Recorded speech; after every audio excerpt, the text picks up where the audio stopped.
సద్గురు శ్రీ షిరిడి సాయిబాబా సచ్చరిత్ర అధ్యాయం 21. అనాది కాలము నుండి యోగేశ్వరుల వ్యవస్థ ఉంది. అది బహిరంగముగా మనకు తెలియదు. సమయానుకూలంగా వివిధ ప్రదేశములలో అవతరించి లోక కళ్యాణం కోరుకు వారి కార్యములను కొనసాగిస్తుంటారు. వారు వేరువేరుగా ఉండియే కార్యములు కొనసాగిస్తున్న ఒకరి మనోగతమును మరొకరు తెలిసి ఉండువారు. వారు పరస్పరం అభిన్నులు. అందుకే శ్రీ మొహర్ బాబా అన్నారు, ప్రపంచంలో ఎప్పుడూ 72 మంది సిద్ధపురుషులుంటారని, వారిలో 5 అగ్రస్థానములో ఉందురని, వారికి శ్రీ సాయి సామ్రాట్ అని.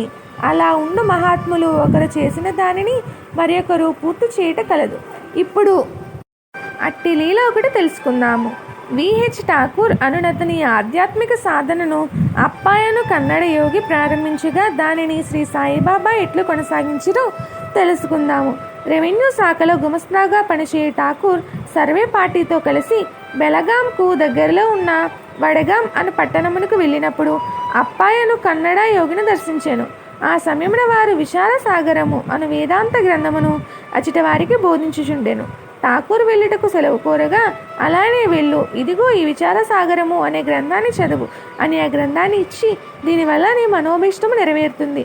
నీవు నీ ఉద్యోగ పనులపై ఉత్తర దిక్కునకు వెళ్ళినప్పుడు నీ అదృష్టవశమున ఒక మహాత్ముని దర్శన భాగ్యం నీకు కలుగును.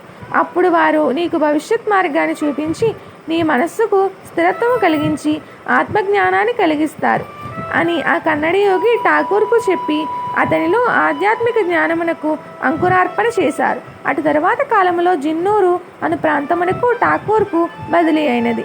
అచ్చటకు చేరుటకు లోతైన లోయ దాటవలను. కాలినడకన దాట సాధ్యము కాదు. ఎనబోతు పైన ఎక్కి మాత్రమే దాటవలసి ఉన్నది.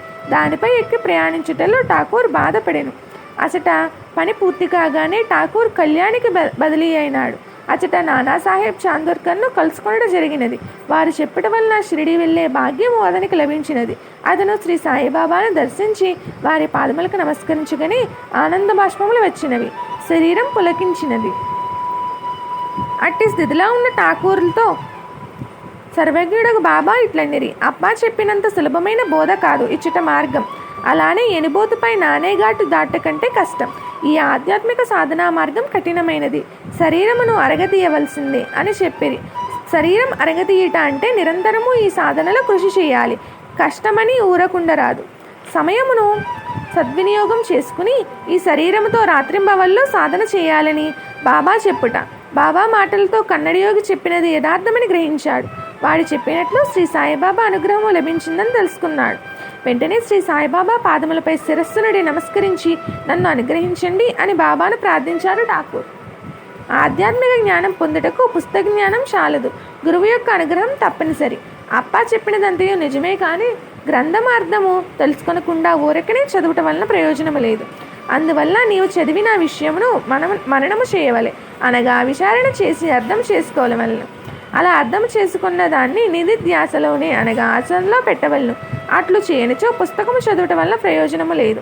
అంతేకాదు గురువు అనుగ్రహము లేని బట్టి పుస్తక జ్ఞానం నిష్ప్రయోజనము అని బాబా ఠాకూర్కు బోధించి అతను సరైన మార్గమున సాధన చేయుటకు దారి చూపిరి.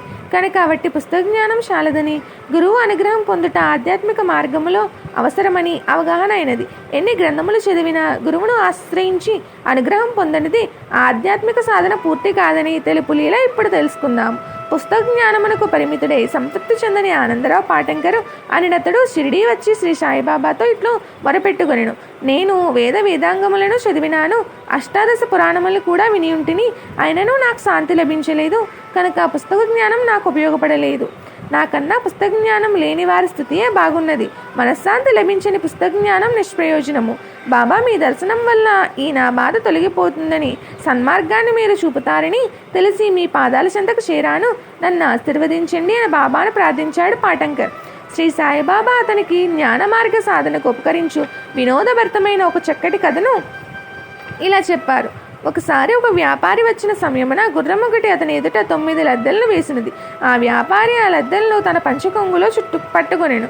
ఆ విధముగా తన మనస్సును కేంద్రీకరించుకొనెను. బాబా చెప్పిన ఈ చిన్న కథను అర్థం చేసుకోలేకపోయినాడు పాటంకర్. బాబా పలుకులన్నీ నేరుగా చెప్పడగాక అన్యాపదేశముగా విశ్లేషణ చేసి అర్థం చేసుకున్నట్లుగా ఉండునని చరిత్ర చదువు అందరికీ తెలియను. పై బాబా పలుకులకు అర్థమేమిటో అవగాహన తెలుసుకుందాము. పాటంకర్ బాబా పలికిన మాటల భావమేమి అని దాదా కేల్కర్ను అడిగినాడు. నాకును బాబా చెప్పినది అర్థం కాలేదు. వారి మాటలు ఎప్పుడూ అట్లే ఉండును. వారి ప్రేరణను అనుసరించి ఆడగుర్రం అనగా భగవంతుని అనుగ్రహమని, ఆ 9 యుండాల లద్దె అనగా అవి నవవిధ భక్తులకు సంకేతమని అర్థమగుచున్నది. నవవిధ భక్తులనగా శ్రవణము వినుట, 2 కీర్తనము ప్రార్థించుట, 3 స్మరణము జ్ఞప్తి అందించుకొనుట, 4 పాద సేవనము పాద సంహవసము, 5 అర్చనము పూజ, 6 నమస్కారము వంగి నమస్కరించుట, 7 దాస్యము సేవ, 8 సఖ్యత్వము స్నేహము, 9 ఆత్మ నివేదనము ఆత్మను సమర్పించుకొనుట అను ఈ నవవిధ భక్తులలో ఏ ఒక్క భక్తినైనా భక్తి ప్రేమలతో సాధన చేసిన శ్రీహరి భక్తుల ఇంట్లో ప్రత్యక్షమవుతారని అర్థము. అయితే నీవును ఆ వ్యాపారస్తునిలా పరమాత్మ అనుగ్రహమునకు ఆ 9 భక్తి మార్గముల్లో ఏ ఒక్క భక్తి మార్గమునైనను భక్తి ప్రేమలతో ప్రారంభించి ఆ వ్యాపారస్తులను నవనీత భక్తుల సాధన చేస్తే శాంతి లభిస్తుంది అని దాదా కేల్కర్ చెప్పాడు. మరుసటి రోజు పాటంకర్ సాయిబాబాను దర్శించి పాద నమస్కారము చేయగానే లద్దెన్లు ప్రోగు చేశావా అని బాబా అడుగగా, మీ అనుగ్రహము ఉంటేనే అది సాధ్యమవుతుంది అని పాటంకర్ అనగా బాబా అతన్ని ఆశీర్వదించింది. ఆ విధముగా ఆనందంతో సుఖ శాంతులతో అనుభవించాడు పాటంకర్. పై 2 లీలలను పరిశీలించిన ఈ ఆధ్యాత్మిక సాధనలో నడిచినప్పుడు ఒక యోగి ప్రారంభించిన కార్యమును మరి ఒక యోగి కొనసాగించునని తెలుసుకున్నాము. రెండవది, గ్రంథములను చదివినంత మాత్రమే సరిపోదని చదివిన దాన్ని మననం చేసి దాన్ని ఆచరణలో పెట్టవాలని గ్రహించినాము. ఇక మూడవది, ఆధ్యాత్మిక జ్ఞానమును పొందుటకు ఒక పుస్తక జ్ఞానం మాత్రము చాలదని గురువు యొక్క అనుగ్రహం తప్పనిసరిగా ఉండవలెనని అవగతమైనది. సాధకులు శ్రద్ధగా వీటిని గమనింతురుగాక.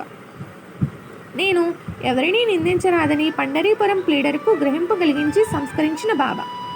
శ్రీ సాయిబాబా నైతిక విలువలను పునరుద్ధరించి మానవుల సన్మార్గవర్తులను చేయుదురు. కనుక మనము 19వ అధ్యాయంలో ఒక భక్తుడు మరి ఒక భక్తుని నిందించినప్పుడు బాబా అతని స్వభావమును మలమును తిను పందితో పోల్చిది. ఇచట పండరీపురంలోని ఒక ప్లీడర్ కూడా తగు బోధన చేయట చూడవచ్చు. షిరిడీకి పండరీపురము 300 మైళ్ళ దూరమున ఉన్నది.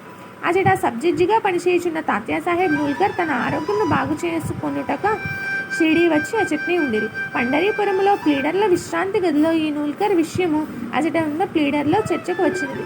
సబ్జడ్జి తన ఆరోగ్యమునకు ఔషధములు సేవించక షిరిడీకి పోయినంత మాత్రమున అతని ఆరోగ్యం బాగవునా అని తర్కించుకునేది.